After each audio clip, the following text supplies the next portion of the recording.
Kemudian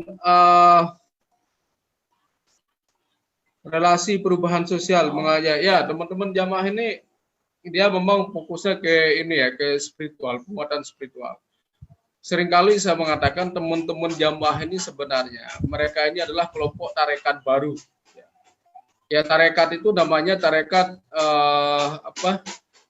tablik ini, ya, tarekat dakwah wa tablik. Ya. Jadi kalau saya jelaskan ke teman-teman jamaah tablik, mereka juga nggak percaya saya. Jadi saya coba cari-cari tentang Syekh Ilyas. Jadi Syekh Ilyas ini beliau termasuk tokoh yang sangat karismatik di India. Beliau belajar banyak sekali tarekat ya, termasuk Naksabandi, kemudian Al-Jistiyah, ya Sahrawardiyah. Jadi banyak sekali yang beliau pelajari. Nah, beliau mengatakan begini, kalau saya hanya pribadi yang memperoleh pencerahan, itu apa maknanya begitu? Saya selamat sendiri, ya saya bertemu dengan Tuhan sendiri, tidak mempengaruhi orang lain.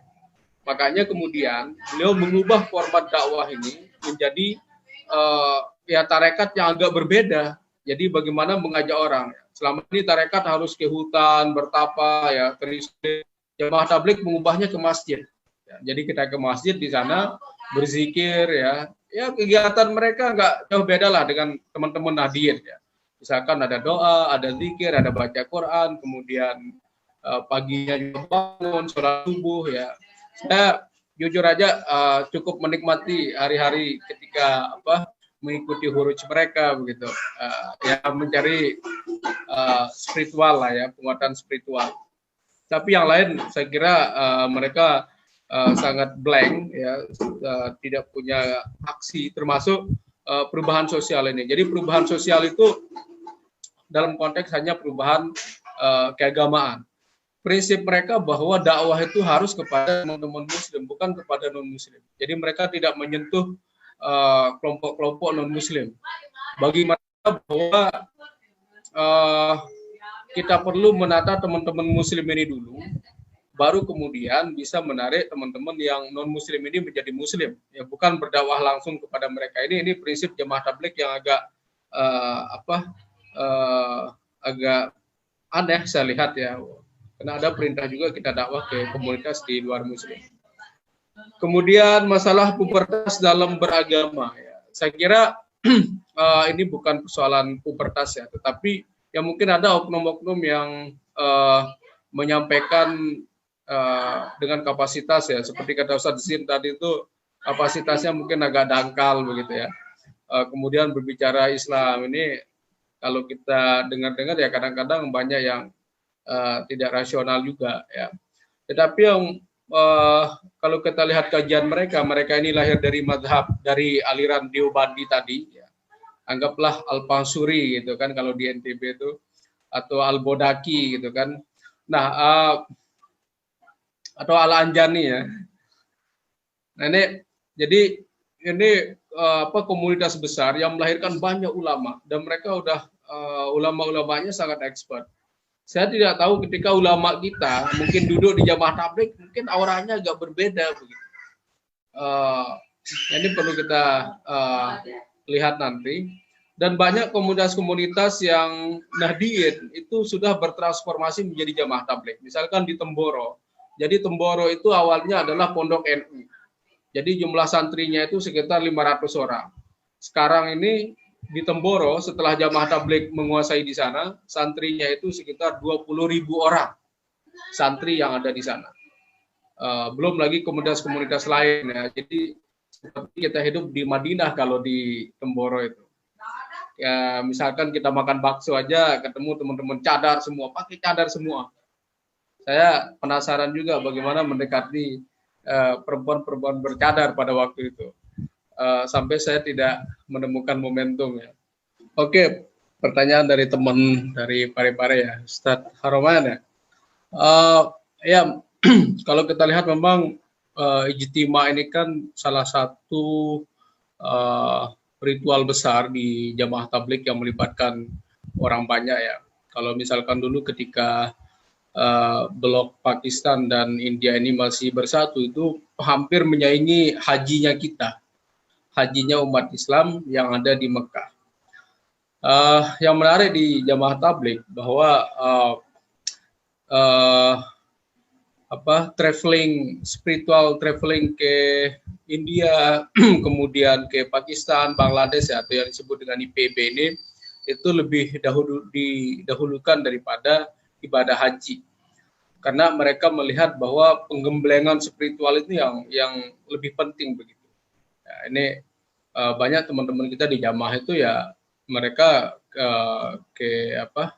ke India, ke Pakistan dulu, baru kemudian naik haji begitu.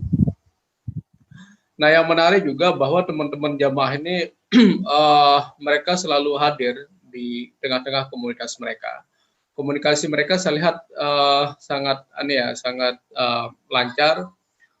Mereka selalu ada program untuk saling peduli, misalkan ada satu keluarga yang ditinggal oleh keluarganya untuk dakwah begitu ya. Kalau tadi ada yang bilang mereka meninggalkan kewajiban.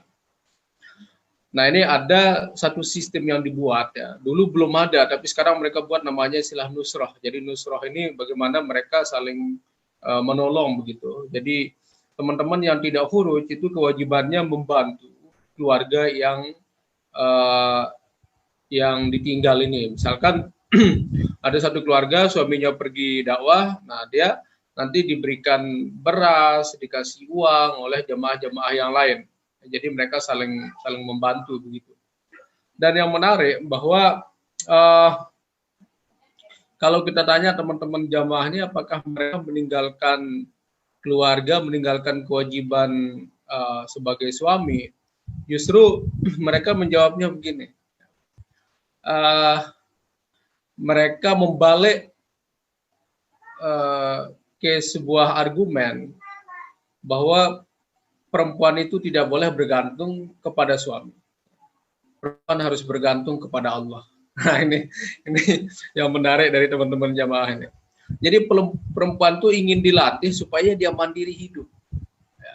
Ketika ditinggal dakwah itu, ya, dia akan mereka mempercayai akan ada rezeki yang akan dijamin oleh Allah.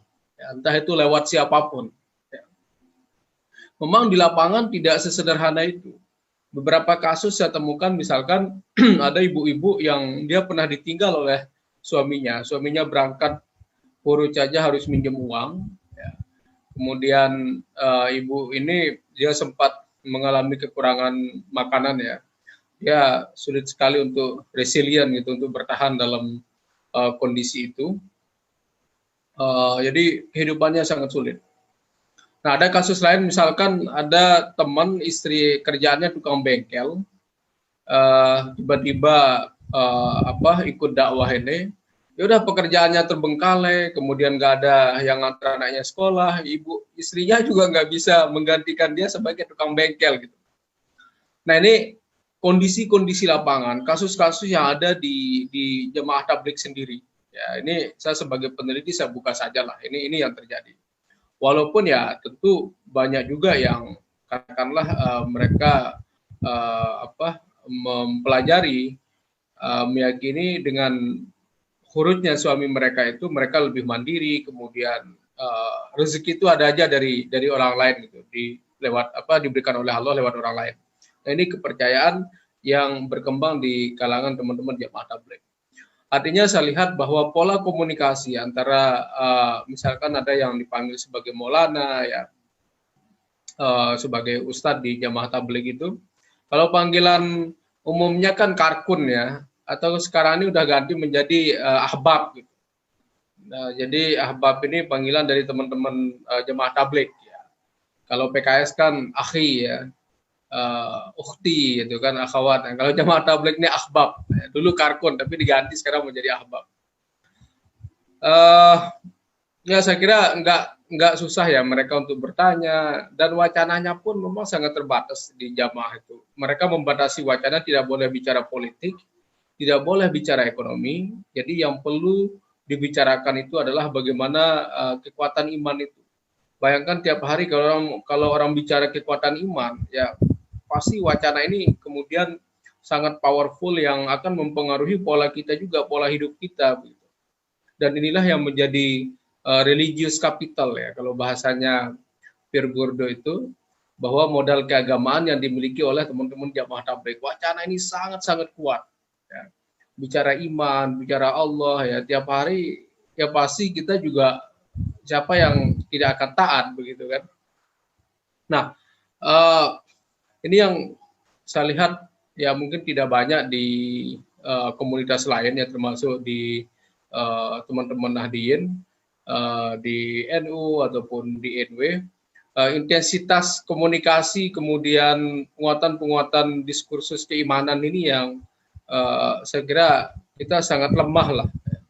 Kita mungkin lebih banyak berbicara politik, bicara yang lain-lain. Nah, di jamaah tabligh itu nggak boleh kita bicara politik, bicara ini pasti langsung di-cut gitu. Mereka nggak tertarik.